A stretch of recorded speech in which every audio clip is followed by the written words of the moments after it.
Bonjour, merci d'être venu pour cette rencontre autour de Georges-Henri Rivière pour en finir avec le Vieux Monde. C'est l'intitulé de cette conférence avec les deux commissaires d'exposition, de l'exposition. Voir, c'est comprendre autour de Georges-Henri Rivière. Alors, je voudrais juste vous poser une question, puisqu'on est entre nous en comité restreint. Est-ce que, est-ce que, est-ce que vous avez tous vu l'exposition? Juste lever la main, ceux qui l'ont vue. Ouais, presque tout le monde. Mais ceci dit, j'espère que les autres iront voir l'exposition après. Mais en tout cas, aujourd'hui, quand on vient dans un musée, on vient pour voir une exposition, mais on peut aussi venir voir un concert. Par exemple, le concert que donnera notre ami le grand pianiste Éric Lesage à 20 heures et qui a bien sûr un lien avec la thématique de cette rencontre. On peut venir aussi pour étudier, pour rencontrer des gens, pour débattre. Bref, le musée aujourd'hui n'est plus cet espace où on conserve des choses du passé. Et cette dynamique du musée, qui nous paraît, nous, aujourd'hui, tout à fait normale, eh ben, elle ne l'a pas toujours été. Il a fallu réfléchir à comment organiser un musée, à comment coordonner le présent avec les pièces du passé. Et c'est là où Georges-Henri Rivière a été un homme très très important. On va en parler dans un instant donc avec les deux commissaires. Je vous présente Germain Viette, donc un des deux commissaires, qui est conservateur général du patrimoine, sa co-commissaire Marie-Charlotte Calafa, qui elle est adjointe au département des collections et des ressources documentaires ici au MUSEM. Je ne vous présente plus Éric Lesage parce que je l'ai déjà fait, mais je termine par vous. Je termine par vous, bien sûr, Béatrice Joyeux-Prunel, parce que vous êtes historienne de l'art moderne et contemporain, et vous allez sans doute trouver les mots justes pour nous dire à quel point Georges-Henri Rivière était très, très important, et surtout comment il a été porté par une époque bien précise qui nous intéresse aujourd'hui, c'est-à-dire les années 20, les années folles. C'est une période effectivement passionnante. Ce qui est assez intéressant de Rivière, c'est qu'il n'entre dans aucune case. Il n'entre pas dans la case des avant-gardes, il n'entre pas dans la case des conservateurs du musée, il n'entre pas dans la case des écrivains, il n'entre pas non plus dans la case des musiciens. Et comme, Alors qu'il était musicien. voilà, comme l'a bien montré l'exposition, et vous le verrez à la fin, ceux qui la verront, ça a été un de ses plus grands regrets d'avoir été un musicien raté. Mais donc et en même temps, il résume un peu cette période avec une espèce de conversion en 1917 après avoir participé plus ou moins longtemps à la guerre. C'était quelqu'un qui venait de milieu très bourgeois, catholique, fervent, de droite, plutôt lié vers l'action française. 1917, tout s'arrête et il va aller vers les milieux modernes, le jazz, la musique, vers le bœuf sur le toit, c'est le titre de Bien notre sûr, on va soirée. parler aussi de Voilà. ce lieu emblématique. Mais Où quand je il dis va qu'il a, rencontrer, ouais, voilà, il va rencontrer toute une toute la époque. scène et surtout d'horizons divers, hein, c'est-à-dire des écrivains, des peintres, des sculpteurs, mais aussi le music hall, toute forme d'art populaire. Mais quand je dis c'est l'homme qui a modernisé les musées, est-ce que est-ce que c'est une bonne définition? Je ne sais pas si je dirais comme cela. C'est un homme. Moderniser les musées, c'est l'époque qui a modernisé les musées. On le voit dans l'Europe du Nord, en Allemagne à cette époque, et puis un tout petit peu plus tard aux États-Unis. Cette muséographie du White Cube très moderne, c'est comme ça qu'on pense la modernité du musée. Non, ce que Georges-Henri Rivière a fait, c'est qu'il a fait entrer au musée ce qu'on appelait le folklore, les arts populaires, et il leur a Traditionnel, ouais. donné cette dignité qu'aujourd'hui on leur reconnaît, d'objets intéressants, dignes de parler de l'homme et de la femme et de nos pratiques et de nos rites et de nos désirs et de nos peurs et de nos angoisses. Et ce qu'on fait aujourd'hui, c'est-à-dire laisser le dialogue se nouer autour d'une thématique entre des scientifiques et des artistes, est-ce que c'est une idée qui a été euh, mise en place par Rivière? Aux ATP, les artistes, je ne sais pas s'il y avait des soirées où les artistes étaient invités. Ça, je crois que Marie-Charlotte et Germain, vous pourrez nous le dire mieux que moi. Germain? Je crois que en effet, c'est un des premiers traits de Rivière dans sa collaboration avec le musée du Trocadéro, car on est au musée du Trocadéro, donc à partir de 1928, où c'est le moment où Rivière vient seconder Rivet, qui vient lui-même d'être nommé directeur du musée du Trocadéro. Et avec les exemples, comme l'a dit Béatrice, avec les exemples qui sont déjà donnés un peu à travers l'Europe, et notamment l'Europe de l'Est, en Russie, parfois en Grande-Bretagne et beaucoup aux États-Unis, Rivière renverse un peu la position des musées français, qui était essentiellement patrimonial et qui devient à ce moment-là très tourné vers le public. Et qui dit tourner vers le public dit effectivement d'avoir des événements qui viennent appeler le public à venir regarder les œuvres. L'œuvre reste toujours centrale, mais le public doit avoir plaisir, doit avoir envie, et Rivière est un extraordinaire communicant. Donc il s'intéresse à tout ce qui communique, à commencer par la presse, la radio, ce qui est assez nouveau, qui n'est pas commun à ce moment-là, surtout dans le domaine des musées, les spectacles, et tout est prétexte à événements. Et ça, je crois que c'est quelque chose qui est vraiment tout à fait anormal pour l'instant.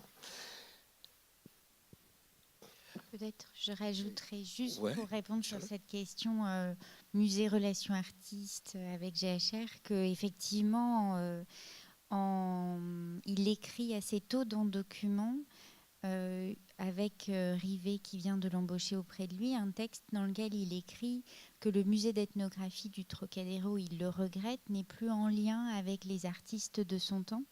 Et ce qu'ils vont faire tous les deux, c'est revoir aussi la muséographie de ces lieux et vraiment recréer un lien entre les artistes et le musée. Picasso sera de la partie, notamment quand il s'agira de mettre en place l'exposition Bénin, où il sera lui-même prêteur de sa collection. Et donc il y a ce rapport déjà là au musée entre l'avant-garde et Georges-Henri Rivière qui du coup devient effectivement un homme de réseau. Après, comme le disait Germain, cet aspect communicant lui a fait faire des événements où il invitait le tout Paris.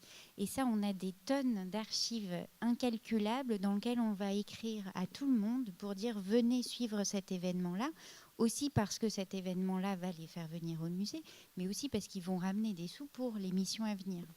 Donc il y a aussi cet enjeu de communication et de mécénat à la fois, et quelquefois dans des approches de la danse, de la mode, il fait rentrer vraiment des gens de De tout la métier boxe, dans du le sport, mais il y a musée du boxe, exactement. voilà, des horizons. D'ailleurs, ce qu'il va dire, lui, en 1927, à propos du musée du Trocadéro, est très simple. Il dit « Souhaitant que notre musée du Trocadéro, qui bientôt s'éveillera à une vie nouvelle, soit le théâtre d'une heureuse collaboration entre artistes et hommes de science. » Et l'année d'après, il insiste là-dessus en disant le but de cette exposition est de faire sortir du domaine purement scientifique des objets qui méritent d'être considérés du point de vue artistique.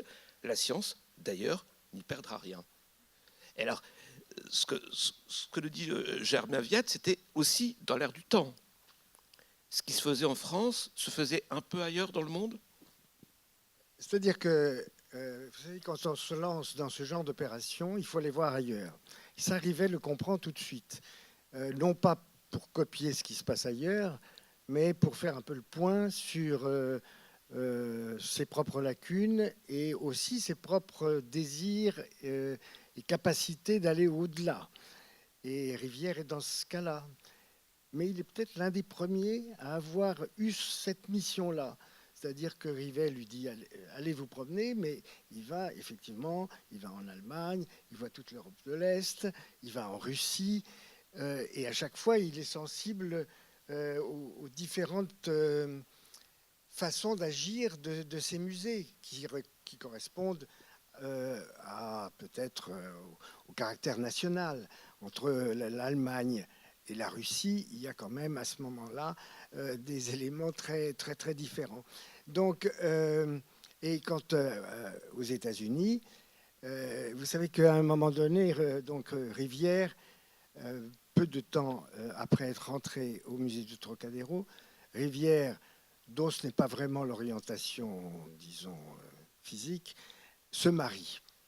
Et il se marie avec la veuve, qui est d'ailleurs plus âgée de beaucoup que lui, la veuve du directeur du musée de Toledo. Et qu'est-ce qu'on découvre quand on cherche un peu plus qui est cette personne? On se rend compte que cette personne est quelqu'un qui, au musée de Toledo, est chargé des publics, et notamment des jeunes publics. L'idée de quelqu'un chargé des jeunes publics, à l'époque, dans les musées français, C'était totalement nouveau. Alors, qui est donc Georges-Henri Rivière?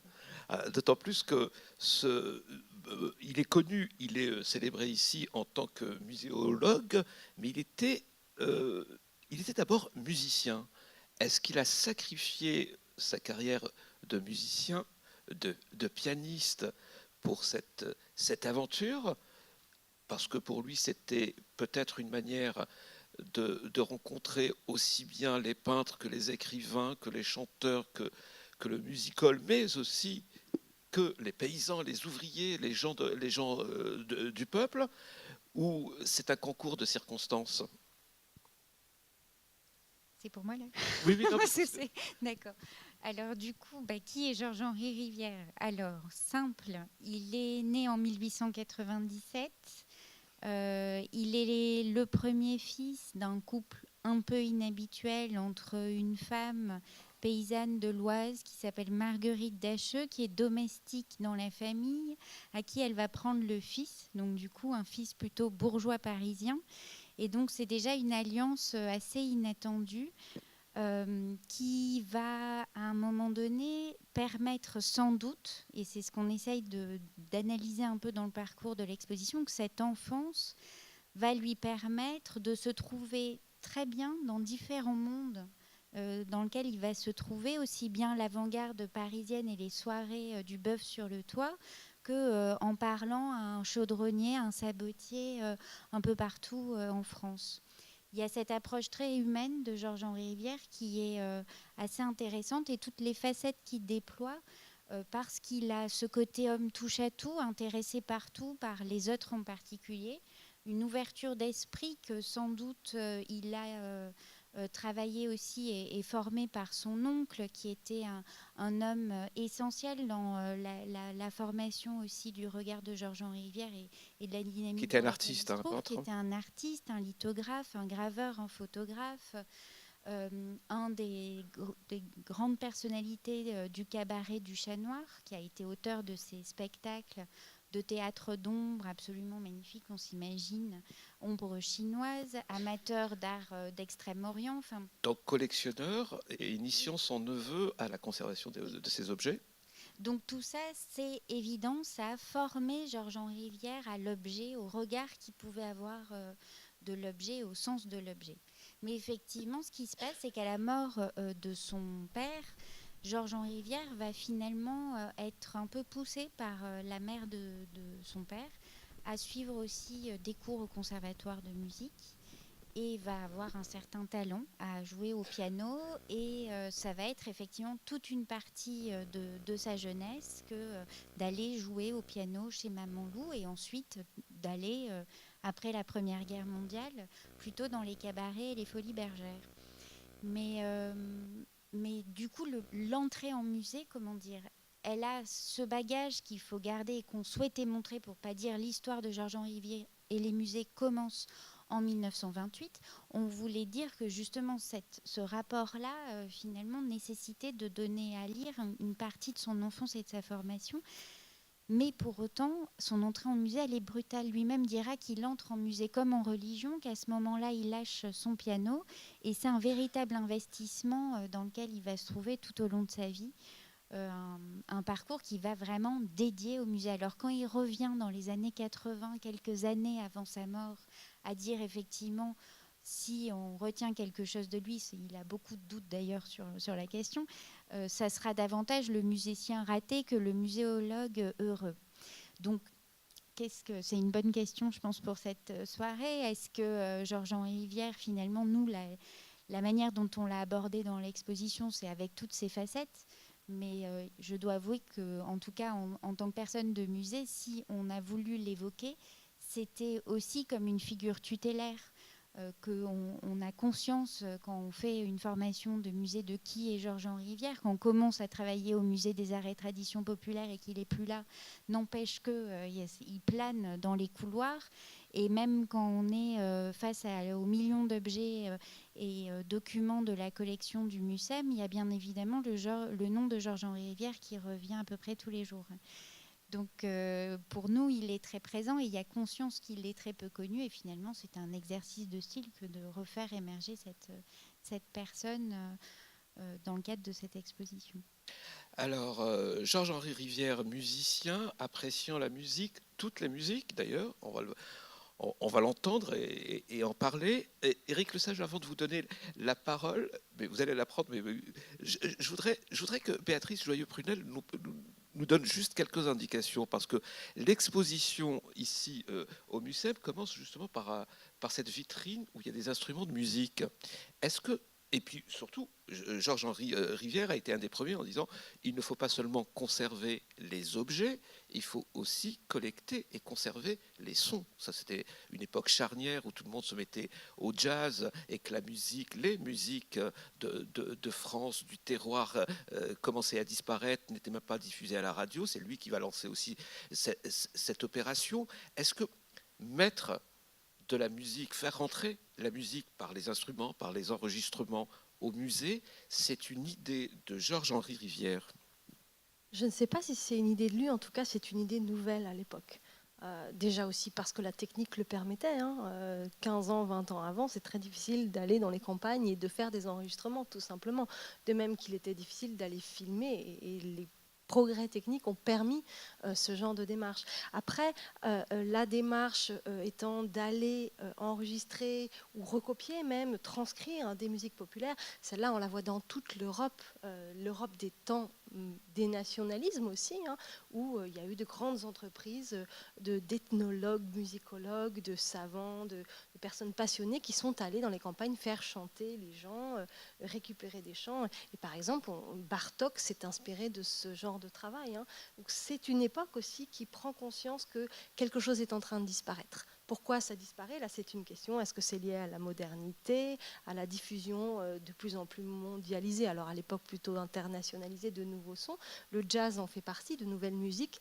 Peut-être que c'était lié à ça, peut-être aussi à la circulation accélérée des populations. On voit au fur et à mesure que les réseaux de transport, de trains se diffusent, on voit apparaître des nouveaux mouvements, des populations se déplacer. Et ça induit évidemment du changement culturel. Éric Lesage, s'il fallait parler de cette...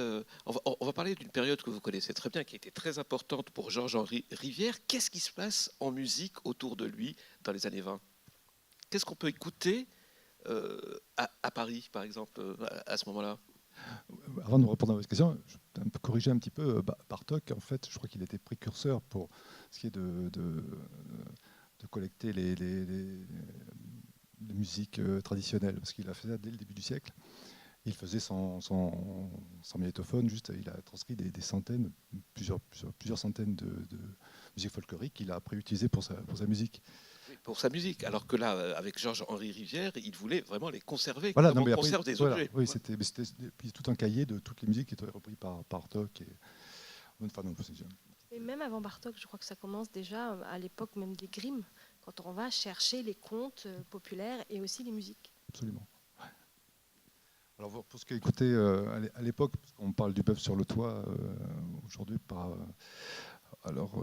Un mot peut-être sur ce lieu, sur le bœuf sur le toit. Ouais. Je ne suis jamais allé au bœuf sur le toit, mais je crois qu'il a changé 3-4 fois d'adresse.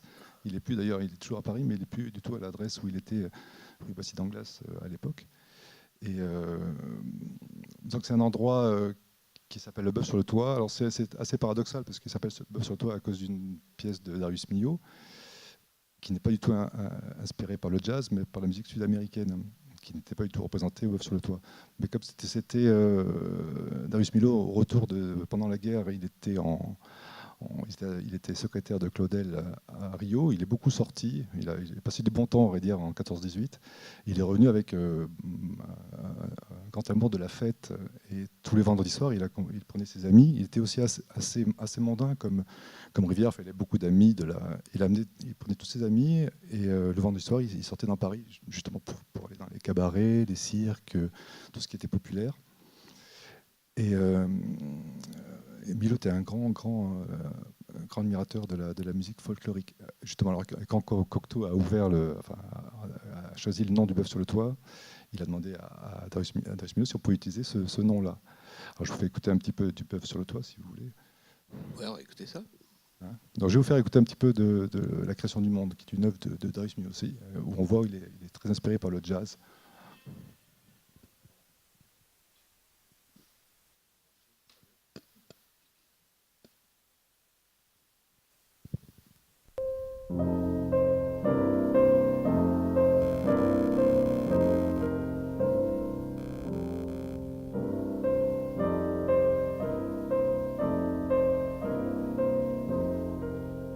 Ça, Darius Milhaud l'a composé quelques années après l'ouverture du Bœuf sur le toit, en 23. Je crois que d'ailleurs vous avez une lettre où Rivière parle de la commande du Bœuf sur le toit.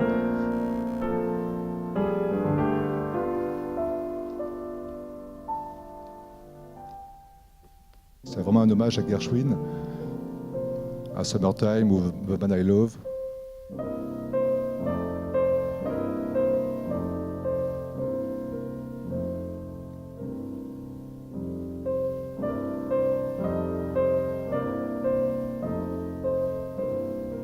Je pense que si on ne sait pas que c'est de Darius Milhaud, on pourrait penser que c'est une musique de bar ou de cabaret.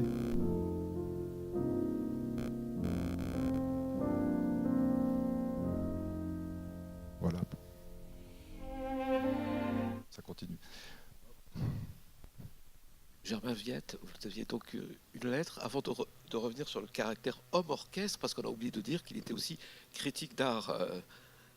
Oui, mais avant, si vous le permettez, 23, c'est très intéressant pour Rivière, parce que c'est le moment où il commence à fréquenter quantité de lieux qui sont des lieux privés. Et il commence notamment par l'été du jeudi de directeur du musée Guimet qui s'appelle Joseph Aquin. Et là, il rencontre des savants. Alors, je ne vais pas abuser, mais Paul Pelliot, qui est un savant très reconnu pour notamment la Chine et le Tibet, Jacques Bacot, Alexandre Moret, René Grousset, l'homme des études asiatiques, Charles Vignier et Georges Sale. Tous ces gens-là sont des gens qui gravitent autour de l'Extrême-Orient. La même année, Henri Monet raconte dans ses souvenirs qu'il voit la secrétaire de Joseph Aquin, dont je viens de parler, mademoiselle Merlange. « Vous devriez venir demain au cinéma Marivaux. Un de nos amis du musée Guimet y jouera de l'orgue. C'est un musicien exceptionnel. Je pense que cela vous plaira. » J'y allai et je découvris en effet l'un des personnages les plus extraordinaires que j'ai connu dans ma vie. Je veux parler de Georges-Henri Rivière. Il interpréta ce matin-là des morceaux classiques, puis s'adressant à ses auditeurs dans la salle, il demanda si quelqu'un de nous voulait lui donner le thème d'une fugue. Plusieurs personnes lui en proposèrent, qu'il développa aussitôt avec une virtuosité inouïe.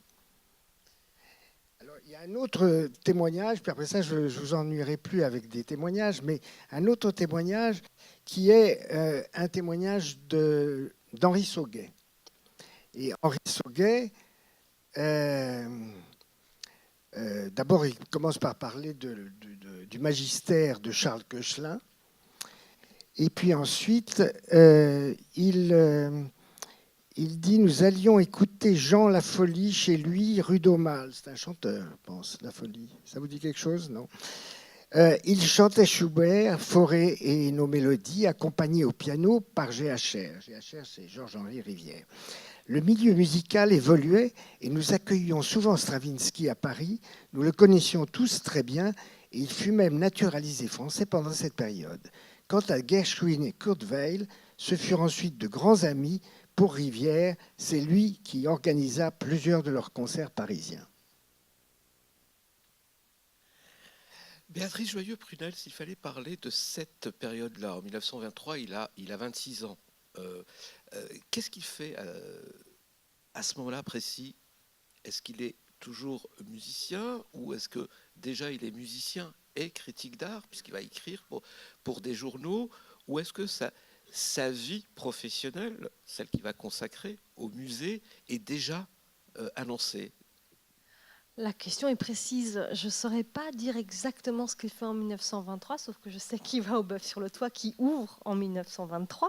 Donc c'est justement à partir de cette période-là qu'il va commencer à rencontrer tout ce milieu, en fait assez homosexuel, qui se fréquente au Bœuf sur le Toit, et que par ce réseau, il va justement rencontrer des personnalités assez improbables dans sa trajectoire, qui sont soit des collectionneurs mécènes comme les Noailles, qui vont faire construire leur villa ailleurs et qui vont s'installer bientôt place des États-Unis, qui sont donc des commanditaires qui commandent de ce qu'on a appelé l'art déco, qui sont ensuite des commanditaires de films, vont aussi payer des films à Mandré, vont acheter des manuscrits, vont s'intéresser un peu à tout ce qui se fait de nouveau. Et il fréquente ce lieu pour rencontrer ces milieux-là. Pour rencontrer ces gens-là, ou parce que lui-même il a envie d'y aller et que... Parce qu'il fait partie de ce milieu, parce qu'il joue. Effectivement, on sait qu'il a remplacé régulièrement les pianistes du Bœuf sur le Toit, et donc il fait partie de ce milieu qui est son milieu amical. En parallèle, au centre plutôt, il fait ses études au conservatoire. On ne sait pas trop s'il a passé les examens, on pense que non. Il faudrait peut-être creuser plus, je ne sais pas si le conservatoire a suffisamment d'archives pour repérer ça. Et assez vite, effectivement, il va être happé peut-être par ce réseau qui finit par le repérer en 27-28 et l'appeler auprès donc de Paul Rivet, le directeur du musée d'ethnographie du Trocadéro, qui repère que ce jeune homme est très travailleur, c'est pas qu'un dilettante, il sait approfondir très fortement les sujets qu'il aborde. Ça, c'est le critique, donc on reconnaît déjà sa dimension critique. Sa dimension critique, sa dimension aussi déjà d'historien, ethnologue, et puis sa capacité à mettre en relation des gens très différents. Des milieux susceptibles, par leur mise en relation, de faire quelque chose de formidable. Et c'est ce que voulait Paul Rivet. Il avait besoin de soutien pour le musée du Trocadéro, qui était un peu poussiéreux. On connaît l'histoire de par exemple, Picasso qui va dans les couloirs de ce musée avec des vieux cartels et puis qui voit des trésors, mais ça avait une sale réputation. C'était horrible. Voilà, c'était horrible avec l'accent de Picasso. Et donc, Paul Rivet avait une tâche, et il a vu en GHR quelqu'un qui pouvait l'aider à faire ressusciter son musée. Et comment il va le faire, Marie-Charlotte Calafat? Peut-être dans les dates de transition, il y en a une effectivement qui est juste un peu après 23, qui est 26, quand il commence à écrire effectivement dans les revues, dans Cahiers d'art, puis après dans Documents. Et l'expérience de l'écriture pour Georges-Henri Rivière va montrer aussi à quel point il apprécie parler de tout, même des choses dont il n'est pas spécialiste, sans grand problème, mais aussi on continue à le voir écrire sur des jazzmen qui passent sur Paris, des Anglais, etc., etc. Donc là, c'est un moment où on le voit un peu entre deux mondes. Cette revue Documents avec ses sous-titres que sont doctrine, archéologie, beaux-arts, ethnographie disent aussi beaucoup de le côté très pluridisciplinaire et complètement innovant de cet exercice. Et au même moment, deux événements clés. 26, il commence les cours à l'école du Louvre, cours de Marcel Mauss, donc forcément qui vont l'initier à l'ethnographie, mais aussi troisième événement, celui qui le fait devenir intendant, en fait gestionnaire des collections de David Weil pendant 2 ans. David Weil étant un banquier philanthrope aux collections incroyables. Et je pense qu'il y a là, dans cette approche, déjà quelque chose qui le renoue avec, entre le côté musicien, le côté justement amateur d'objets et en même temps touche à tout. Et donc cette entrée en musée, elle va commencer par un exercice qui était censé se passer pour Cahiers d'art, soit l'écriture d'un texte commandé par Zervos sur les arts anciens des Amériques. Et Georges-Henri Rivière, pour faire simple, va voir dans ce sujet finalement de quoi faire une véritable exposition qui va monter dans un temps record, soit 7 mois, pour réunir 1200 chefs-d'œuvre qui se trouvent aussi bien dans des collections publiques que des collections particulières, que chez des marchands, etc. Et ça va être un événement où là aussi déjà le Tout Paris va venir, où la manière dont il va présenter l'objet va être complètement innovante. Vous Et pouvez nous en parler, Marie-Charlotte Calafa, parce que là, Ouais. il est très audacieux pour son époque. Oui, il a vraiment cette audace de faire un exercice même sur un sujet dont on ne connaît pas d'exposition de cette envergure ailleurs dans le monde. Donc c'est vraiment quelque chose d'assez exceptionnel. Il sait s'entourer des bonnes personnes. Il sait aussi trouver un lieu, pas n'importe lequel, le musée des arts décoratifs sur Paris. Et effectivement, ce qui est assez intéressant dans l'anecdote que retranscrit les deux hommes, que sont le docteur Rivet, directeur du musée d'ethnographie du Trocadéro d'une part, et Georges-Henri Rivière d'autre part, c'est de raconter cette rencontre où Rivet lui demande quel est son sujet de thèse et Georges-Henri Rivière de répondre qu'il a à peine le baccalauréat. Et donc il y a dans cet événement-là quelque chose aussi d'assez signifiant. À l'époque, le musée d'ethnographie du Trocadéro, c'était la science, c'était un sérail de gens qui étaient tamponnés. Rivet va faire venir auprès de lui un sous-directeur un peu quand même venu de nulle part. Et pourquoi ? Pour engager cette révolution. Et il y a chez les deux hommes une Qu'est-ce qu'on attend de forme, lui? Qu'est-ce qu'on attend? C'est son carnet d'adresses? C'est son audace? C'est sa jeunesse? Je pense qu'il y a un peu de tout dans ce que vous dites. Il y a sans doute le carnet d'adresses, ce côté effectivement qu'il a su mettre en œuvre de réseau, et en même temps de réseau et de science. Et en fait, finalement, cette capacité à montrer l'objet, à déjà faire preuve d'une réflexion sur la manière de montrer, scénographier, muséographier l'objet, a saisi, et Rivet le dit, a saisi Rivet. Et c'est pour ça que d'ailleurs il prend Rivière auprès de lui. C'est pour revoir la muséographie de salles poussiéreuses où les objets sont entassés, encumulés et on ne comprend plus rien.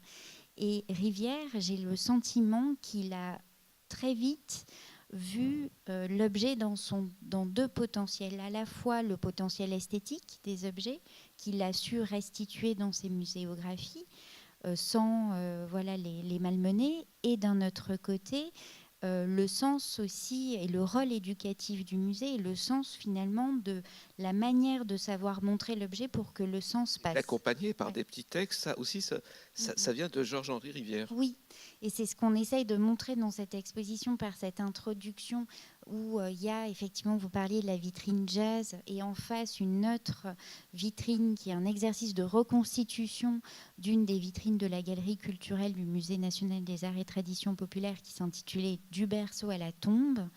Et dans ce face-à-face, il s'agit de montrer toute la modernité de la muséographie de Rivière et en quoi c'était effectivement une révolution à l'époque. C'est en premier lieu la présence poussée du texte autour de l'objet. C'est en deuxième lieu, il fait disparaître les mannequins qui à l'époque s'inscrivaient dans un discours aussi scientifique d'anthropométrie. On essaye d'analyser les faciès régionaux comme de tout partout dans le monde. Là, il fait complètement disparaître les mannequins et l'objet est mis dans son sens aussi d'usage.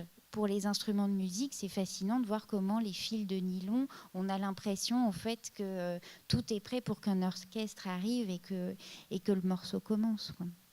Et donc c'est quelque chose de très vivant, oui, que je crois révolutionnaire. Béatrice Joyeux-Prunel, vous voulez rajouter quelque chose sur cette manière de moderniser par petites touches le musée? Ce qui m'a frappé dans le parcours de Georges-Henri Rivière, et je ne m'attendais pas à le voir, l'exposition le montre bien, c'est sa capacité à mettre en acte en fait les théories de Marcel Mauss sur le don. Marcel Mauss, donc anthropologue, qui a montré comment dans certaines sociétés primitives, il y avait des logiques de don et de contre-don. Un don appelle un contre-don. Certains Indiens arrivent et donnent beaucoup de choses. Plus ils donnent, plus ils sont valorisés. Potelage. Le potelage, voilà, pour utiliser le mot consacré.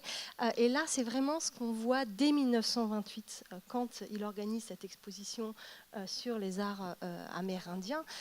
Il va voir des personnes qui très vite vont donner des œuvres, vont donner des artefacts, des objets, plus ou moins gros, plus ou moins précieux, mais vont les donner à la nation, à un musée qui, a priori, ne payait pas de mine, mais ont cru en son projet et ont compris aussi qu'en donnant, ils recevaient. Et c'est ça que GHR a su leur faire comprendre. Et ce que dit très bien, je trouve, cette dernière partie de l'exposition, je ne sais plus comment vous l'avez intitulée, quand vous donnez, vous recevez, je ne sais plus exactement.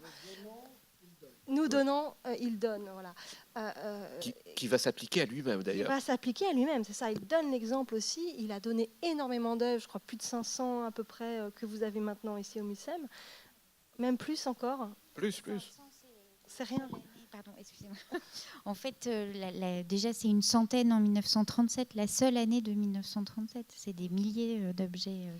Et il a réussi à le faire dans une culture française qui n'était pas du tout prête à ça et qui ne l'est toujours pas. C'est-à-dire qu'aux États-Unis, vous donnez parce que les règles fiscales vous y incitent, parce que la culture vous y incite. En Allemagne, c'est pareil. Quand vous avez réussi, c'est un peu dans l'éthique protestante, vous donnez à la société ce qu'elle vous a donné. En France, c'est pas le cas.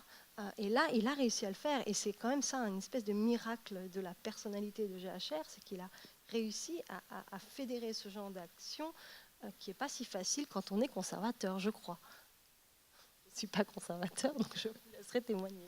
Germain Viat, c'est à vous de préciser C'est ça. simplement pour dire que les conservateurs peuvent être de toutes sortes, que ce conservateur-là était assez extraordinaire. Et quand il participe à la création de la revue de documents, qui est une revue donc qui aura, je crois, 8 numéros, entre 28 et 30. 15 Ah, pardon, excusez-moi. Je plaide coupable tout à fait, parce qu'en plus, on m'a déjà dit que je faisais cette erreur. Eh bien, cette revue s'intéresse à l'archéologie, s'intéresse aux beaux-arts, s'intéresse à l'ethnographie et très bientôt s'intéresse aussi aux variétés. Et à travers les variétés, la musique reparaît. Et je ne peux pas m'empêcher de vous lire, à propos de documents, le dernier paragraphe d'un numéro où Rivière écrit un texte assez impertinent qui s'intitule « Religion et folie bergère ». L'espèce humaine se caractérise avant tout par ce phénomène essentiellement arbitraire qu'est la religion et qui s'est toujours manifesté au cours des âges sous les formes les plus diverses, mais avec d'impérieuses constantes. N'en déplaise aux épouses, aux magistrats, aux foules nationalistes, aux cœurs timorés que ce temps rebute, l'esprit de religion ne hante plus les cathédrales catholiques dont il vomit les psaumes et les cantiques. C'est au music-hall, parmi 20 paires de jambes, au son d'un air de Christinet, en un ballet conventionnel et magnifiquement ordonné de tout ce qui fait l'objet de nos désirs charnels, qu'il faut aller chercher, enfin rendu à l'érotisme, cet esprit de religion. Voilà, cet esprit, il va le garder une fois qu'il aura à diriger des musées, Georges-Henri Rivière. Écoutez, il va le garder, je crois, et je crois qu'il sera toujours non conventionnel. Alors le sujet et le métier exigent de la méthode, et ça Marie-Charlotte vous en dira plus que je ne saurais le faire, mais il y a toujours l'idée d'aller voir ailleurs, d'aller trouver d'autres choses, et sans aucune volonté d'hiérarchie dans les domaines du voir en général. Donc des beaux-arts, mais aussi des sociétés, mais aussi même de la chanson, etc. Marie-Charlotte Calafa, racontez-nous un peu la carrière pour mieux revenir dans cette période qui a été très importante pour lui, les années folles. Mais qu'est-ce qu'il va faire durant toute sa vie, Georges-Henri Rivière? Ben, je crois que ce qu'on essaye en tout cas de montrer, dire dans l'exposition, parce qu'on l'a ressenti comme ça, c'est que Georges-Henri Rivière, c'est un homme du XXe siècle, un homme moderne du XXe siècle, qui a évolué avec son temps. Et en fait, on parlait là effectivement de ce texte Religion et folie bergère. Je pense que ce texte n'aurait pas existé s'il n'y avait pas eu la Première Guerre mondiale. Et peut-être les années 20, tout ce qui se passe dans ce bouillonnement, le jazz, etc., ne serait pas passé si toute une génération n'avait pas été marquée par la Première Guerre mondiale. Et donc il y a finalement le besoin de recontextualiser toujours dans l'exposition pour voir comment il a traversé le siècle et réagi avec son temps. Et lui-même, justement, rappellera ces événements sur les années 20 pour dire qu'à ce moment-là, il ne se préoccupait plus de rien d'autre. Enfin, il fallait vivre à 100% et effectivement, il a dit à quel point il a très bien vécu à 100% ces années-là en faisant voler en éclats tous ces principes qu'il avait formés. Donc effectivement, vous le disiez tout à l'heure, formé, très sensible à la religion, dans une vision plutôt conservatrice des choses. Là, à partir de là, il n'en est rien. Et ça va expliquer sans doute ce qui va se passer dans les années 30, en plein montée des fascismes, comment en fait aussi un discours d'homme de musée ne disent pas effectivement non à la colonisation, mais disent non au racisme. Et donc, quand on fait jouer un boxeur noir américain homosexuel comme Panama Al Brown pour financer la mission Dakar-Djibouti, il s'agit réellement de faire aussi un acte fort que de le faire gagner sur le ring. C'est le noir qui gagne sur le blanc quand même. Et ça ne peut pas se penser comme moderne, révolutionnaire et tout si on ne se remet pas dans ce contexte des années 30. Et après, le 36, Front populaire. On peut dire aussi, oui. Il est malin. Il est malin. Il est malin parce que vous faites allusion à ce concours de danse sur un ring. Voilà, pour financer l'expédition Djibouti-Dakar, il fait appel à Panama Al Brown, qui est un grand boxeur à l'époque, à Joséphine Baker, aux stars du musical qui l'appellent. Mais là, le but, c'est de ramasser de l'argent. Mais c'est des amis. Enfin, oui, non. C'est vraiment effectivement, oui. Son carnet d'adresses, son amitié. Quand il met Joséphine Baker en vitrine pour une exposition en disant il n'y a plus de mannequins, c'est vivant le musée, venez. Là aussi, bien sûr, il y a une véritable amitié qui le lie avec ces chanteurs du musical, mais il les utilise d'une manière très intelligente. Oui, et puis je crois qu'ils savent très bien aussi se faire utiliser. Parce que du coup, Panama Al Brown... Ils sont tous d'accord, vous voulez dire, avec cette démarche? Je pense que oui. Mais c'est-à-dire que Panama Al Brown, il vit avant ce match-là d'autres matchs de boxe où il se fait insulter, où justement c'est excessivement dur pour lui de jouer à travers toute l'Europe. Et là, en fait, on ne sait pas trop du coup comment va se passer ce gala de boxe. Parce que du coup, il y a effectivement tout Paris et c'est passionnant de lire comment ce tout Paris est aussi en pleine tension vis-à-vis de, pareil, comment on réagit dans un discours raciste ou non raciste. Et toute la tension qui existait autour de ce gala de la boxe, il est complètement...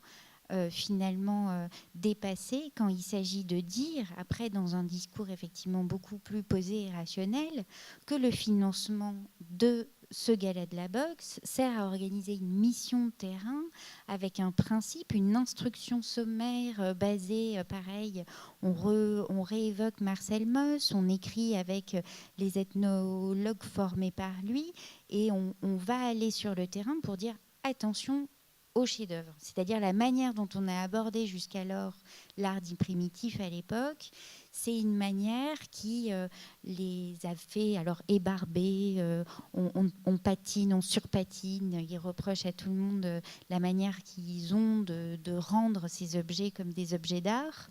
Lui, il dit il va falloir aller sur le terrain parce qu'il va falloir comprendre comment ils sont faits, d'où ils viennent et en fait qu'est-ce qu'ils nous racontent.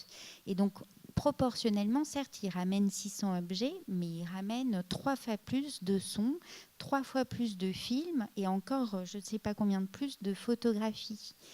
Il s'agit vraiment d'essayer d'avoir accès et d'étudier l'autre dans une vision, du coup, je pense, qui est en pleine tension dans les années 30.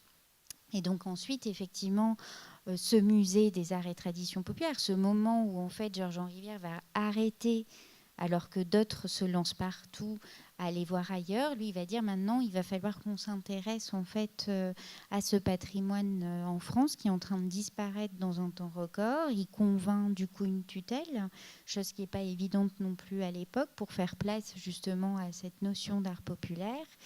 Et ça peut se comprendre particulièrement si on le remet en contexte justement 36. Et ce qui peut encore plus avec le Front populaire, avec le Front populaire. Et en même temps, toutes les tensions, on évoquait tout à l'heure le folklore, c'est cette tension qui va aussi, à un certain courant du folklore, le faire partir du côté d'un discours vichysois. Et ça, il faut essayer de le donner à comprendre aussi pour essayer de voir comment ces objets peuvent être tournés dans un discours ou dans un autre. Et celui de Georges-Henri Rivière n'est pas de manipuler l'objet, il est de le faire en fait comme quelque chose dans la transmission de l'humain qu'il y avait avec lui, avec cet objet. On va aller parler à ses chaudronniers, à ses sabotiers, etc. On va récolter l'objet, mais surtout toutes les ressources documentaires qui permettront de l'appréhender. Et surtout, il y a toujours cette notion de transmission, de vivier en fusion, qu'est la collection, qui doit être au cœur d'une dynamique de relecture, etc. Donc il n'y a pas du tout de vision passéiste des choses, mais vraiment l'idée que cette collection, elle est nécessaire aussi pour les générations à venir. Et je pense que son principe de don, il émane vraiment de ça, c'est de sa capacité qu'il a. Et certaines personnalités fortes de son équipe, comme on peut le voir dans l'exposition, avec une petite vidéo d'un moment de transaction entre l'enquêtrice Marielle Brune de la Mare et un propriétaire d'une cabane de berger. On sent, elle, ses arguments. Nous, on ne sera plus là, mais cette cabane, elle sera encore là et elle sera nécessaire comme objet signe et signifiant pour les générations à venir. Donc, Et dans ce film, on voit même comment le musée ou la représentante du musée achète cet objet et marchande cet objet. Mais restons sur cette expédition en Afrique, dans les colonies françaises. Puisque c'est important, vous venez de parler un peu du contexte politique, hein, d'une part en parlant du Front populaire, de parler de cet homme qui avait à la fois des racines paysannes pauvres et du côté de son père, la bourgeoisie la plus fortunée. Comment il a fait avec ça, sa rencontre, son amitié avec Aragon, c'est très important. Et puis cette période de la Deuxième Guerre, vous venez de l'évoquer, il a été inquiété, ensuite blanchi. On voit bien que dans cette période-là, il a dû composer, disons, même si tout de suite après, beaucoup de témoignages sont venus rappeler qu'il a surtout sauvé beaucoup de monde pendant cette période en étant en place. Et puis pour arriver jusqu'à la fin, c'est-à-dire, enfin jusqu'à la fin peut-être pas, mais déjà le fait que cet homme qui a tant révolutionné le musée ne soit pas bien vu par André Malraux, pose aussi la question de quitter politiquement Georges-Henri Rivière. Et qu'est-ce que ça veut dire, ce que vous venez de dire? C'est-à-dire la position d'être pas contre la colonisation, mais contre le racisme. Est-ce que, remis dans son contexte, c'est une position progressiste, ou est-ce que c'est une ambiguïté déjà dès le départ? Je poserai la même question, Béatrice Joyeux-Prunel, en tant qu'historienne de l'art, pour voir si la démarche de Georges-Henri Rivière était synchrone avec ses collègues du monde occidental, ou si déjà il se démarquait des autres. Moi, je dirais en tout cas que cette équipe du Musée de l'Homme, que ce soit Paul Rivet, qui était président de l'association des écrivains et artistes antifascistes et antiracistes, il y avait en fait une volonté de ne pas avoir peur de l'autre que je trouve assez fascinante et qu'il est bon de rappeler justement. Et dans cette volonté de ne pas avoir peur de l'autre, ça se traduisait aussi par le fait que ce Paul Rivet a pris auprès de lui beaucoup d'immigrés qui venaient un peu de partout en Europe, qui seront en fait quand même le premier réseau de renseignement en France. Il viendra du Musée de l'Homme. Donc oui, je pense qu'on peut affirmer réellement qu'il y avait là un vivier de personnes qui avaient une forme d'idéologie, mais qui était tout en tension dans ce musée, parce un autre courant venu aussi là parfois justement de ces réflexions anthropométriques, etc., ne disait absolument pas la même chose et continuer à travailler, et ça s'est entendu encore longtemps dans les équipes du Musée de l'Homme, à une hiérarchisation des races, et certains, enfin un en tout cas, Montandon, on en entendra parler quand il écrira dans la France, dans des revues en fait identifiées comme vichysoises. Donc ne disons pas que tout le monde était dans le même bateau au sein du musée d'ethnographie du Trocadéro. Tout le monde n'était pas non plus dans le même bateau au sein du musée de l'Homme. Mais en tout cas, je pense que on ne peut pas ne pas avoir cette vision politique de ces enquêtes. Parce que je crois qu'elles étaient quand même, et ça se lit même dans les instructions, quelle était la démarche qu'on allait voir l'autre. Et je trouve en tout cas que ce qui transparaît même d'un point de vue méthodologique, c'est cette envie de comprendre et de ne pas juger, de ne pas être dans une dynamique de sentiment de supériorité, mais bel et bien de regard ouvert sur le monde. Béatrice Joyeux-Prunel, alors, progressiste, après, bien sûr, je vous donnerai la parole, Germain Viette. Moi, je vais dans le même sens. Disons qu'à cette époque, les positions ne sont pas figées comme elles le sont aujourd'hui. La décolonisation n'a pas eu lieu. Les guerres de décolonisation, elles commencent en 44-45. Ça, on le sait bien. Et donc, dans les années 30, être raciste, déjà, c'est assez courant finalement, même en 1931-32 dans les congrès internationaux d'histoire de l'art, on a cette approche où on définit les cultures par des mots, des termes qui sont raciaux, et personne ne s'en inquiète. C'est considéré comme normal aussi, par exemple, de justifier que en Alsace, c'est français, c'est la race française, donc il faut récupérer l'Alsace-Lorraine, etc. Et on a les mêmes mouvements du côté aussi de l'historiographie de l'art en Allemagne. Par exemple, dans la revue Document, on a un article de Józef Strigowski qui écrit en 29 dans la revue Document, mais qui a été un des plus grands théoriciens de la race germanique et qui ensuite a justifié l'annexion de la Pologne, l'éradication des Juifs, etc., etc., et a collaboré totalement de manière sans problème avec le nazisme. Donc tout n'était pas si fixe. En revanche, ce qui est très clair, c'est que aller vers l'autre, s'intéresser aux arts populaires, s'intéresser aussi au folklore des autres, c'est-à-dire au folklore de l'Aurès, donc à ces populations dont l'esprit républicain traditionnel disait on va les civiliser, ça c'était de gauche. C'était de gauche. Le refus radical du colonialisme, ils étaient assez peu nombreux à le proclamer. On le voit dans le milieu surréaliste en 1931, quand ils disent nous n'irons pas à l'exposition coloniale. GHR, il n'était pas dans ce milieu-là. Il était même en rupture avec ce milieu, puisqu'il était du côté du camp de Georges Bataille, de la revue Document, qui s'était fait éjecter. Michel Léris, ouais, absolument. Voilà, et qui s'était fait éjecter Manu Militari du surréalisme, et qui d'ailleurs en était très contente. Ouais. Donc voilà, à cette époque, on ne peut pas catégoriser les choses comme aujourd'hui, et c'est important d'essayer de le lire dans sa complexité, et je crois que l'exposition en rend bien compte. Germain Viette. Je ne veux pas abuser de ma parole, mais j'étais en train de réfléchir à la diversité. Et je crois que l'un des intérêts de cette équipe en général, et de Rivière en particulier, quand il s'agit des autres et quand il s'agit de la France, c'est la diversité. C'est-à-dire que les arts et traditions populaires, qu'est-ce qui les caractérise par rapport même à la situation d'aujourd'hui ? C'est cette diversité de langues, diversité de culture, diversité peut-être, à l'époque on aurait dit raciale, diversité d'horizons. Tout cela est fondamental, je crois, et va dans le sens de ce que disait Marie-Charlotte tout à l'heure. Et puis toujours pour aller dans votre sens, et dans celui de Béatrice Joyeux-Prunel, c'est vrai que une fois les pays décolonisés, il ira, par exemple, et ça on l'apprend dans l'exposition, aider des musées en Algérie à se construire.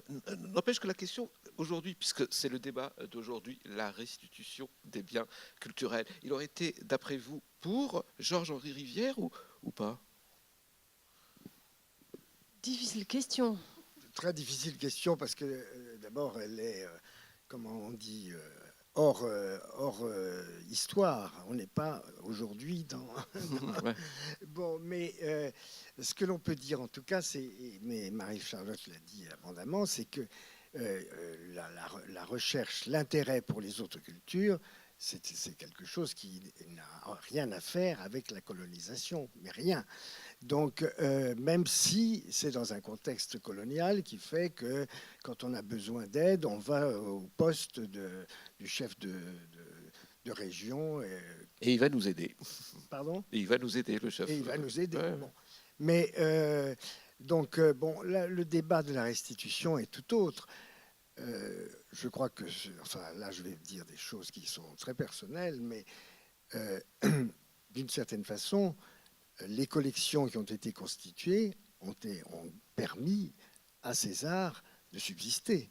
Il est certain que s'il n'y avait pas eu l'intérêt scientifique des ethnologues pendant des années et les travaux qu'ils ont pu mener, les Ballanger et autres, enfin, il y a eu un travail considérable sur les autres cultures et dans un esprit de diversité, là aussi. Donc, le problème de la restitution, c'est simplement que, effectivement, les Africains, et notamment les jeunes Africains, sont parfaitement en droit d'avoir accès à leur propre culture. Ça va de soi. Pour moi, ça va de soi. Le problème, c'est que les régimes qui se sont mis en place dans la période postcoloniale n'ont pas mis véritablement en action une politique culturelle. De conservation. De conservation, mais pas seulement de conservation. Ça dépend des pays. Ouais, mais... Politique culturelle en général.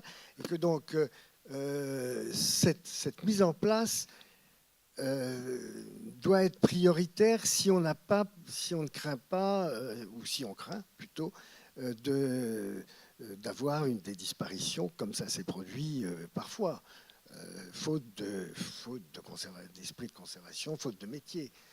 Mais les métiers sont là, les conservateurs sont là, les moyens ne sont pas là. Et peut-être sans vous répondre, on peut dire que Georges-Henri Rivière a été directeur de l'ICOM, c'est-à-dire l'International Council of Museums, et qu'il a à ce titre eu un rôle justement très international, d'aller voir partout, de pousser les initiatives de musées. Et il a aussi fait, et c'est ce qu'on montre dans l'exposition à travers une carte, son principe de musée des arts et traditions populaires, il le voit comme un musée de synthèse, mais qui ne peut s'appuyer là aussi que sur un travail en réseau. Et ce travail en réseau, il pousse du coup les initiatives de création de musées en région un peu partout, qui fleurissent aussi grâce à l'appui qui donne à l'appui. Alors ça peut être humain, financier pour mener des enquêtes collectes, toujours de manière très méthodique. L'appui réel aussi qui fait quand lui, du haut de sa fonction, va voir les maires, essayer de soutenir justement les initiatives locales un peu partout. On sent qu'il a envie, bien évidemment, pas d'une vision très uniformisée, très centralisée des musées. Lui, il la voit comme quelque chose qui doit exister partout et au plus proche de tout le monde. C'est pour ça aussi que je crois qu'il est-ce qu'il réussit d'ailleurs ce pari? Est-ce qu'on sait si les musées ont enregistré depuis ce renouvellement de beaucoup plus de visiteurs, d'autres publics que le public habituel d'avant Georges-Henri Rivière? Alors, il y a un élément que je trouve intéressant, c'est de savoir, alors j'ai plus les termes exacts, les chiffres exacts en tête, mais que dans, par exemple, l'échiquier de tous les musées en France, classés musées de France, le plus grand nombre de musées en termes de catégories, beaux-arts, muséums, archéologie, etc., c'est les musées de société. Donc, dans un sens, oui, il a fait fleurir, et il y a encore, et partout où on va, on est heureux de découvrir ce type de musée. Donc, je crois que c'est c'est effectivement quelque chose qui existe encore aujourd'hui en très grand nombre, qui sont, faut pas se voiler la face, dans certains cas en difficulté, mais en tout cas les collections étaient amassées. Il y a eu beaucoup d'initiatives pour conduire et proposer ce type de musée. Et là où par contre il y a eu une réflexion vraiment sur le plan justement du rôle aussi social du musée vis-à-vis d'un environnement précis, c'est dans ce travail qu'il a conduit aussi en particulier avec Hugues de Varine sur la notion d'écomusée. Une notion très intéressante où finalement la collection n'est pas au cœur du musée, c'est plutôt un site et les habitants. Et du coup, cette envie-là de co-construction d'une forme de musée qui quelquefois ne s'appuie pas sur des collections mais sur autre chose, et finalement des formes qui continuent à être expérimentées encore aujourd'hui. Alors justement, je vous posais la question parce que moi j'avoue, je ne connaissais pas du tout Georges-Henri Rivière avant que le MUSEM ne décide de cette exposition, mais quand j'ai connu son histoire, quand j'ai vu comment vous avez travaillé sur ses archives, sur ses articles, son parcours, je vous avais dit, je me souviens, mais enfin il a fait au musée ce que Jean Vilar a fait avec le théâtre. On m'a dit oui, c'est à peu près ça, sauf que tout le monde connaît Jean Vilar et Georges-Henri Rivière est un peu oublié. Pourquoi ?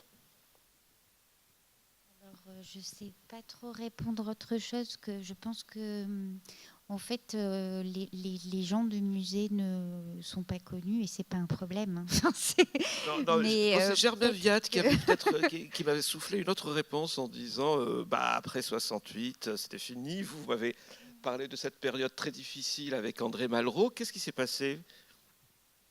Il s'est passé un manque d'intérêt manifeste vis-à-vis d'un musée que tout le monde a salué comme remarquable au moment de son ouverture, mais dont les tutelles administratives n'ont pas perçu qu'un musée, ça s'entretenait en permanence, et notamment ce type de musée, que l'audiovisuel devait fonctionner, que les ampoules devaient éclairer, et puis aussi et là, il y a peut-être une erreur de conduite de la part de Rivière, que d'opposer, il ne le souhaitait pas, mais que de mettre face à face des conservateurs et des chercheurs, ce qui signifiait pour les conservateurs qui ne faisaient pas de recherche, pour les chercheurs qui ne s'intéressaient pas aux objets, c'était engendrer des débats sans fin. Oui, quoi qu'il n'a pas tout dit, Germain Viat, parce qu'il m'a parlé de l'éruption d'architectes dans les musées qui va rendre l'époque Georges-Henri Rivière un peu dépassée. Si je peux ajouter Oui. quelque chose, le problème du musée des arts et traditions populaires à partir de son déménagement en 72 dans le 16e arrondissement, c'était peut-être aussi les lieux, c'est-à-dire qu'il était loin, il était en dehors des circuits touristiques traditionnels et donc effectivement peu de gens s'étaient intéressés à ce musée parce que quand on va à Paris, on va d'abord voir la Tour Eiffel, le Louvre, le musée d'Orsay et ensuite quand on a un peu de temps, on va voir. Après, il y a eu, en 77, il y a eu le musée Pompidou, le centre Pompidou, etc., etc. Donc la concurrence était rude. Et donc dans cette géographie excentrée dans les quartiers bourgeois où, entre guillemets, rien ne se passe, bon, il y a le jardin d'acclimatation, mais quand vous allez au jardin d'acclimatation, vous avez soit un enfant et vous allez au jardin d'acclimatation, il revient crevé, vous n'allez pas en plus lui infliger la punition du musée après la gâterie du jardin d'acclimatation. Je pense que ça joue. Et donc, quand un musée n'a pas de public, eh bien, dans l'administration, c'est malheureusement normal, on lui donne moins d'argent. Et donc, après, il y a eu comme un cercle vicieux qui s'est entretenu et qui a fait, si je peux expliquer ça comme par un phénomène structurel, que donc le musée s'est progressivement enterré. Et là, le ou a été remplacé GHS, par d'autres musées. L'historien de l'art dit que j'aurais tendance quand même à dire une chose qui... Mais expliquez-nous déjà, les musées d'architectes, c'est quoi ? Alors, bon, l'histoire des architectes décorateurs ou des architectes muséographes, bon, c'est en effet un nouveau métier autour des expositions.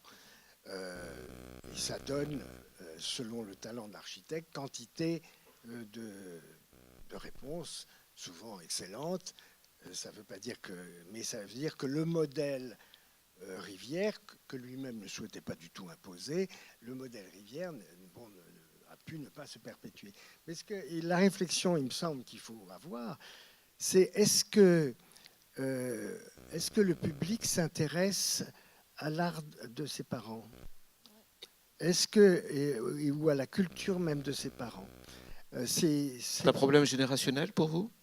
J'aurais tendance à penser Ouais. que c'est un problème générationnel.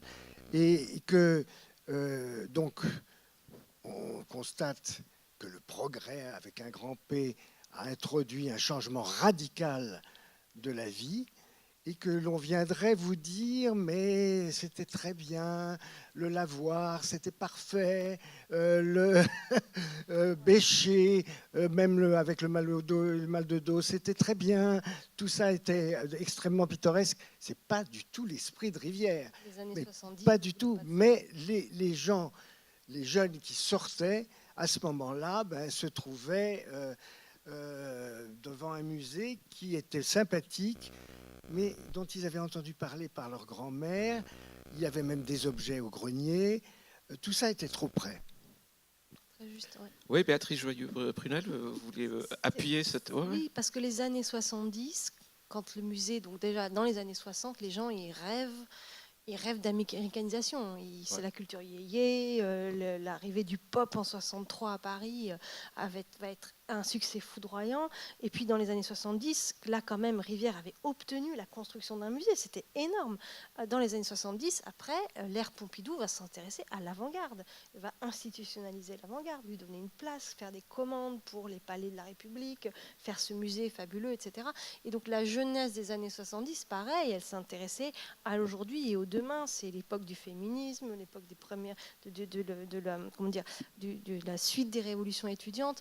Donc effectivement, l'histoire paysanne de grand-papa, on s'en fichait un peu. Il devenait démodé, comme on dit. On connaissait Ouais. déjà. Et c'est vrai que on voyait dans ce musée des choses qu'on avait déjà au grenier. Aujourd'hui, c'est différent. Aujourd'hui, tout le monde a du Ikea. Et donc, les gens, quand ils voient ce qui est dans les musées, ils se disent, tiens, ça, je ne connaissais pas. Et peut-être que ça peut expliquer effectivement ce regain d'intérêt pour ces collections qui ont tellement à nous dire sur maintenant ce qui est une époque révolue, dont on a encore des relents, mais qui est quand même révolue. Révolu, je sais pas justement, parce que j'ai l'impression qu'il revient à la mode, puisqu'on a parlé de Georges-Henri Rivière démodé. Avant de revenir à vous, Éric Lesage, je ne vous ai pas donné la parole, mais on va revenir aux années 20, aux années folles. Je voulais juste qu'on parle de ce moment très particulier qui a une grande place dans l'exposition, c'est-à-dire l'exposition universelle de New York en 1939, je crois. Il arrive justement, qu'est-ce qui fait Georges-Henri Rivière, alors que le thème c'est le monde moderne, imaginez le monde moderne, il arrive avec toute une installation et toute une exposition autour de la paysannerie la plus rurale. Alors bien sûr, aujourd'hui ça nous parle, ce retour à la terre, mais là par exemple, il est avant-gardiste.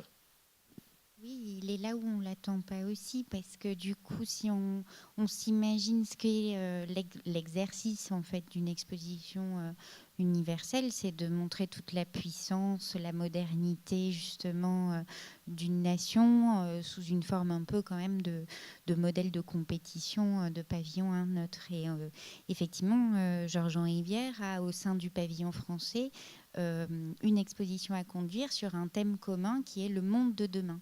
Et Georges-Henri Rivière prend le total contre-pied. Alors, il développe quand même son idée. Enfin, en tout cas, il dit, alors là, on est en train de vivre une uniformisation, une mécanisation qui fera à un moment donné qu'on aura besoin de revenir en arrière. Donc effectivement, ou pas. C'est-à-dire qu'on peut penser que le temps lui a donné raison. Et donc, ce qu'il présente, c'est effectivement ces enquêtes qu'il est en train de conduire avec son équipe en Provence, à Barbentane en particulier, autour d'une fête de la Saint-Éloi. Et notamment, il montre ce type d'objet.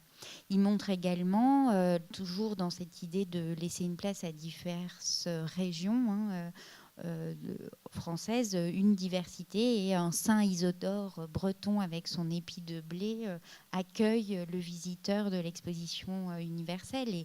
Et cette notion aussi du travail, de la paysannerie est intéressante à imaginer qu'on voit comment on lui a progressivement donné raison.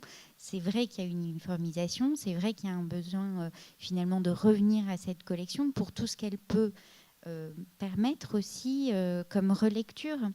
Et lui, comme Claude Lévi-Strauss, qui l'a dit bien mieux que ce que je vais essayer de le Et faire. qui était très ami, c'est Avec pas rien de qui le il rappeler. était Ouais. ami, qui a tenu l'allocution lors de l'inauguration de la galerie culturelle du musée en 1975, dit qu'il a eu le sens, vraiment l'idée de collecter cette collection qui doit rester un vivier en pleine fusion. Enfin, il fait toute une métaphore parce que cette collection, c'est un cœur en fait de recherche formelle, de recherche aussi de savoir-faire, de potentiel même de recréation. Et ça, c'est vraiment ce qu'on essaye aussi de continuer dans cet état d'esprit au MUSEM, au sein du Centre de conservation et de ressources, parce qu'on a des réserves qui sont accessibles, où tout type de public peut venir consulter les collections, les archives, les documents, etc.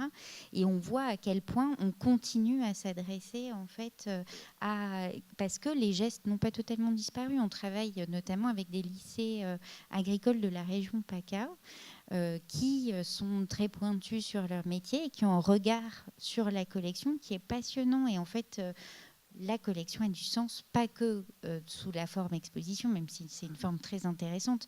Elle est aussi dans ce qu'elle peut servir au quotidien à beaucoup de gens. Alors, que dit l'historienne de l'art? C'est pas un hasard qu'on ressorte aujourd'hui Georges-Henri Rivière, non?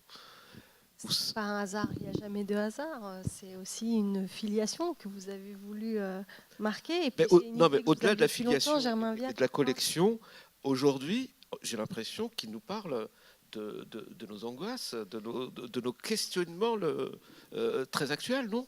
Clairement, il nous parle de cette remise en cause du mythe de la croissance, déjà, qui commence enfin à trouver sa place dans la culture contemporaine.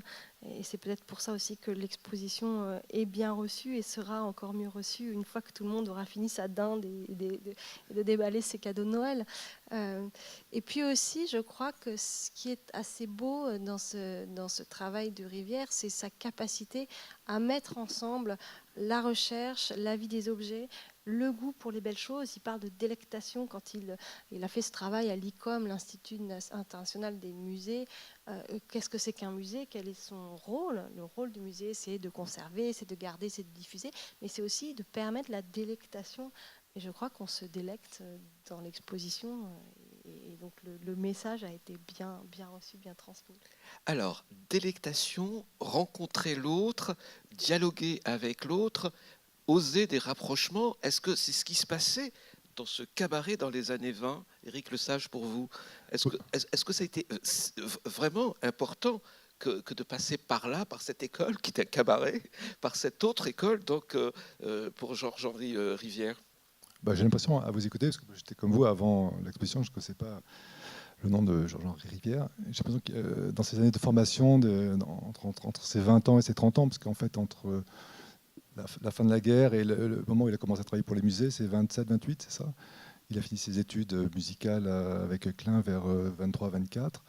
Donc il s'est formé en même temps à un savoir très, très académique, au bon sens du terme, c'est-à-dire apprendre le contrepoint, la fugue, pour ce qui est de la musique classique. En même temps, il était dans un univers bourgeois, avec une grande connaissance des arts nobles, entre guillemets. Et puis cette effervescence de l'après-guerre, avec par exemple Parade, qui était un des premiers musées modernes je crois que c'était Satie qui avait dit que c'est l'irruption de la vie domestique dans un spectacle sérieux sur la scène des Champs-Élysées, avec Satie à la musique, le goût des membres du groupe des Six, Picasso, Apollinaire. Donc c'était déjà un grand mélange de genres, avec une musique qui était non sérieuse et avec des aventures complètement foutraques, je crois, d'instruments ménagers. Enfin, je ne connais pas exactement le. Donc il a dû s'inspirer aussi de ça. C'était 17. Après, c'était Le Bœuf sur le toit où il a rencontré tout le monde, avoir j'imagine, cette ouverture d'esprit, en même temps avec cette culture classique et polyvalente qui a dû le servir bien après pour son travail que je découvre avec vous. Alors, je vais vous poser une question, Éric Lesage, avant de vous faire écouter aussi quelques musiques de ce cabaret mythique et de cette période précise. Un terme va être utilisé par les musiciens qui concerne directement cette époque du bœuf sur le toit. Est-ce que vous savez de quoi je veux parler? Terme, non? Ouais, un terme. Et c'est Béatrice Joyeux-Prunel qui l'a découvert. On peut faire le bœuf. Ah oui, Faire un bœuf. un effet bœuf. L'effet bœuf, ça vient de là. Apparemment, ça vient de là. Faire le bœuf, ah oui, ça vient de là, c'est possible. Oui, oui. Ouais. Oui, parce que c'était un endroit où Ouais, oula. Et après, tout de suite, on va donner la parole au public. Peut-être qu'on va se faire rectifier. c'est ça, C'est qu- improvisé, oui. Ouais. Oui, oui. Bah, c'est ce qu'ils faisaient, j'imagine, un petit peu sur le bœuf sur le toit, puisque c'était un cabaret où le jazz était très à l'honneur. Donc, je peux imaginer que ça. Mais c'est parce que dans ce cabaret, on improvisait que l'expression est née. Hein. Voilà, ouais, je pense. D'accord. Ouais, mais c'est C'est plus précis que ça, faire le bœuf. C'est à la fin du concert, Ouais. il y a une ouverture improvisée avec y compris des gens qui viennent de la salle et qui montent sur scène. D'accord. Mais l'expression, est-ce qu'elle vient On est en Parce train de que- faire un bœuf là. Non, mais parce qu'on aurait voilà, on est en train de faire un bœuf, alors qu'on n'a pas fréquenté ce lieu. Qu'est-ce que vous retenez justement de cette période musicalement aujourd'hui? Est-ce que là, pour ce concert que vous allez nous donner tout à l'heure à 20h autour de Rivière, vous allez reprendre plutôt un répertoire classique ou plutôt ce qui se faisait dans ce cabaret? Disons, j'ai choisi entre début du siècle et l'ouverture du bœuf sur le toit, donc sur une vingtaine d'années, où on voit un peu l'émergence et du jazz dans l'imaginaire des compositeurs de cette époque-là, donc avec Debussy et un cakewalk qui est inspiré de Sousa, les musiques américaines qui pouvaient entendre les parades qu'on pouvait entendre au début du siècle, parce qu'à l'époque, il n'y avait pas ni Spotify ni Apple, donc on avait des partitions et on n'avait rien d'autre pour découvrir les musiques externes. Et donc après, il y aura du Debussy pour montrer ce début d'intérêt pour les danses, le jazz. Et Debussy aussi était très intéressé par la musique asiatique. Et ensuite, il y aura du Fauré, parce que je trouvais que c'était bien aussi de montrer un vieux maître de 75 ans en 1921, qui compose une de ses dernières œuvres, qui donne autre monde, mais en même temps très moderne. Une autre avant-garde, parce que les avant-gardes sont multiples. Et puis après, on fera un grand voyage, un grand chaud et froid avec Fauré, un compositeur de 75 ans en 1921, et puis un jeune compositeur de presque la même génération que Rivière, puisqu'il est né en 99, c'est Francis Poulenc, Ouais. qui dans la première œuvre et Une soirée à 4 mains qu'on jouera tout à l'heure, qui est une année avant le dernier nocturne de Fauré. Donc ça fait un chaud et froid assez redoutable. Et on finira avec le bœuf sur le toit, qui est un peu l'œuvre emblématique du début de cette exposition. Qu'est-ce que ça vous a évoqué, cette discussion autour de cette période et autour de Rivière? Vous avez l'impression qu'aujourd'hui, c'est plus cloisonné? Est-ce que le musicien que vous êtes rencontre autant d'écrivains, de peintres, d'art du terroir ou d'artistes d'ailleurs Je pense que c'est cette époque-là du bœuf sur le toit où des salons musicaux est révolu. Ouais. Maintenant, Il n'y a pas d'équivalent aujourd'hui? on rencontre des gens sur Facebook maintenant. On rencontre beaucoup d'artistes sur Facebook qui vont être vos amis.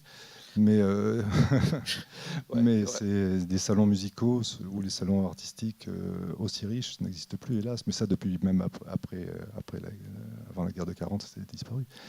Mais on se rencontre encore. Mais, et je dirais que c'est peut-être moins cloisonné encore maintenant, parce que tout le monde a accès à toutes les musiques, à tous les arts. Les portes sont tellement ouvertes que c'est difficile de savoir lesquelles ouvrir. Merci Éric Lesage. On a quelques minutes, peut-être qu'on va ouvrir le débat avec le public qui a eu la gentillesse de venir avec nous. Donc si vous avez des questions à poser aux deux commissaires, à notre historienne de l'art, Béatrice Joyeux-Prunel, ou à Éric Lesage, n'hésitez surtout pas. Monsieur, madame, monsieur.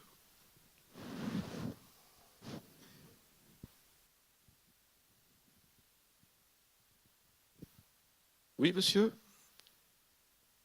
Je vois un gilet rouge, là.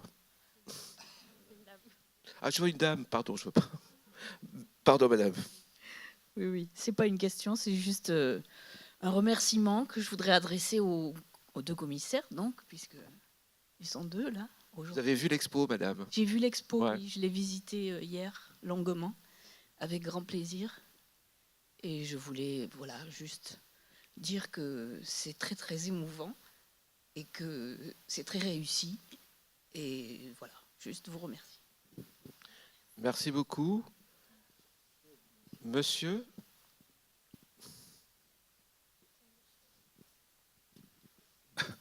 Dans le même esprit que madame, je voudrais compléter un peu en disant que sans le MUSEM, je ne connaissais pas Georges-Henri Rivière et que dans une période où les brocantes fleurissent tous les 50 mètres, il y en a une nouvelle au rond-point du Prado aujourd'hui, c'est bien que son nom ressorte un peu. Merci. Merci. Et à monsieur ici.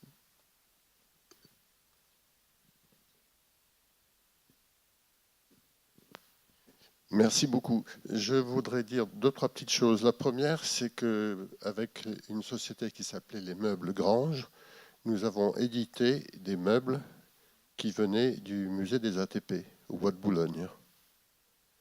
Et on avait eu les autorisations, on avait négocié et on avait publié ces meubles qui avaient leur histoire. C'était du Buisson? Non, il s'appelait... ça va me revenir. Laissez-moi une minute, Grange, mais Joseph Grange. Voilà. Qui avait fait une fortune en éditant des copies de Louis-Philippe et qui après a voulu se diversifier en créant des meubles des ATP. J'étais un peu déçu par l'explication sur le fait que les ATP n'ont pas eu un succès culturel aussi souhaitable qu'on puisse le dire. J'ai plusieurs explications, moi. Les pouvoirs publics ont toujours négligé les ATP, ne serait-ce que parce que, par exemple, on a exilé le musée au Bois de Boulogne, et qu'après, je crois que c'est Chirac qui dit « Bon, les ATP, j'en ai rien à foutre, je le file à Marseille », avec toute la considération que Chirac avait pour Marseille. Autre chose, les ATP n'ont pas, pour moi, forcément à voir avec l'art au sens traditionnel du terme. Quand Picasso fait une toile, il fait une seule toile, et on a affaire à l'art. Quand on a un buffet vendéen, on n'a pas affaire à un seul buffet unique dans l'histoire, on a affaire presque à une production de série. Et en fait, ce qui a manqué peut-être au succès des ATP, c'est d'en développer le côté sociologique. Comme d'ailleurs pour les arts africains, finalement. Et je crois qu'il y a quelque chose à redresser là-dessus. Ça ne sera jamais adressé tant que les objets en série seront en série. C'est-à-dire que l'art contemporain, les beaux-arts se nourrissent du marché, qui lui-même se nourrit de la distinction et des faits de distinction dont ont besoin les gens riches pour exister. Donc malheureusement, c'est quelque chose dont on sortira jamais.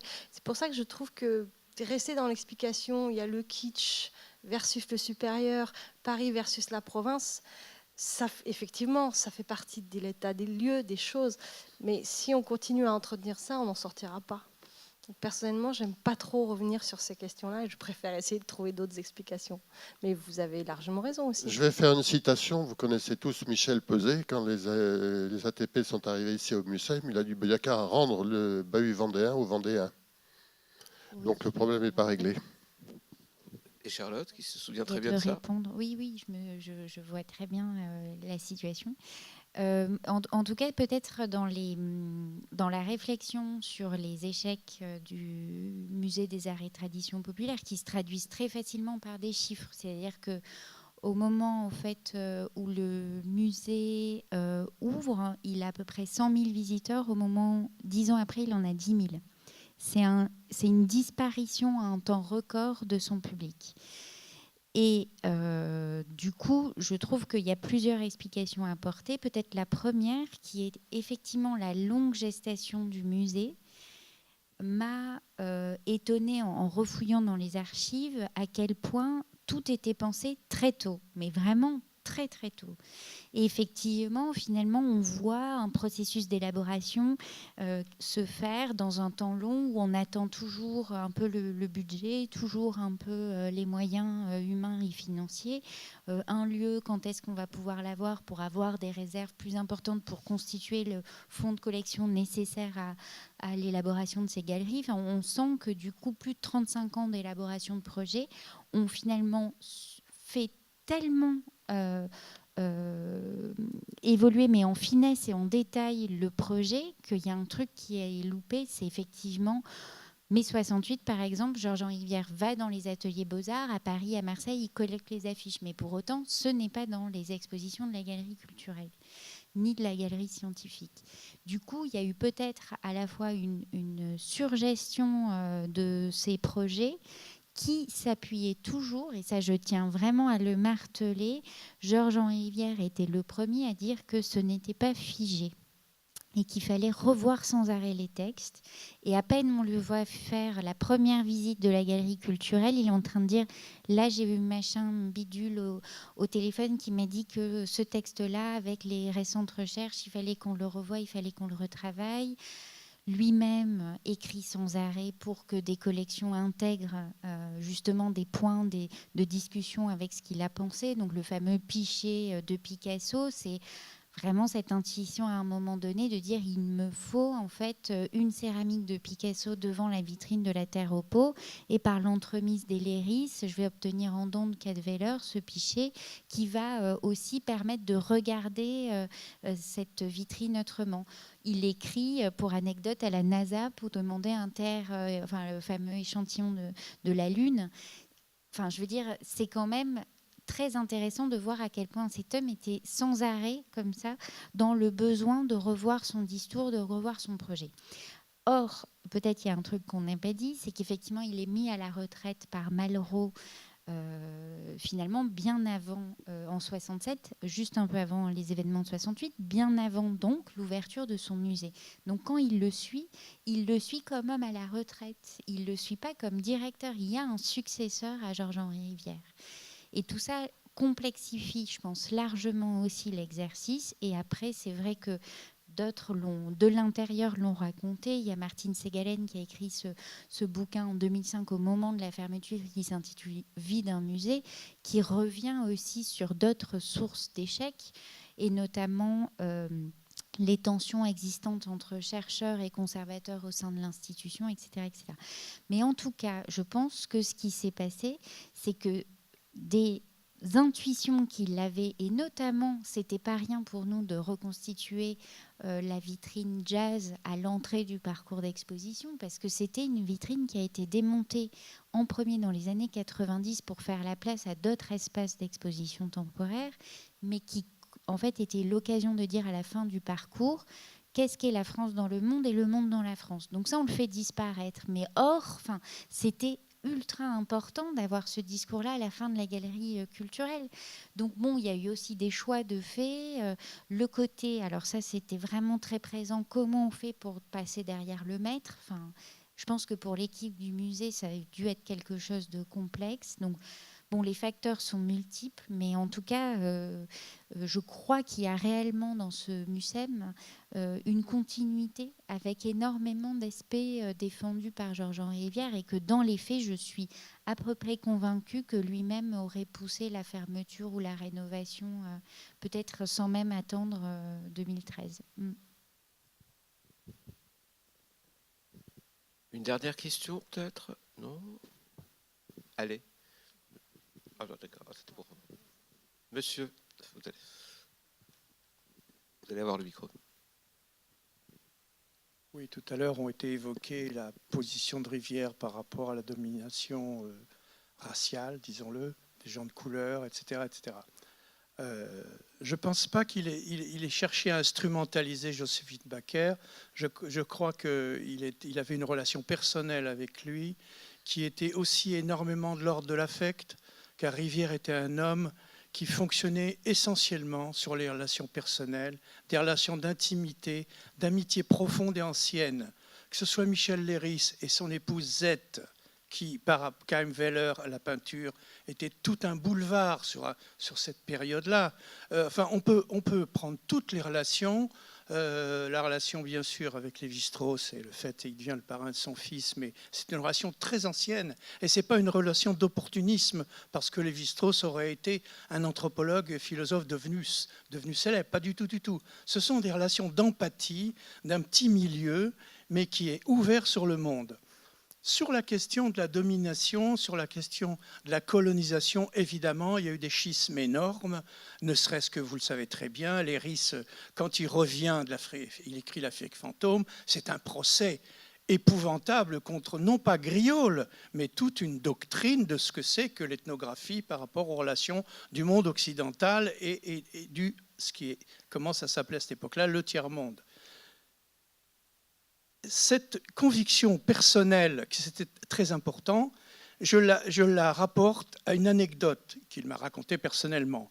Quand le match de boxe de Panama-Al Brown se fait, Al Brown dit sur scène, sur le ring, « Je vais combattre pour ces scientifiques qui vont retrouver mes ancêtres, etc., etc. » Il tient un discours politique, idéologique, et en même temps, il renvoie à la science et à la nécessité de faire des recherches scientifiques. Voilà, c'est ce que je voulais dire. Eh ben, c'est une très très bonne conclusion. Merci beaucoup. Monsieur, vous voulez réagir? Merci beaucoup. Eh ben, restez avec nous pour partager un pot et avant le concert de notre ami Eric Lesage. Merci beaucoup.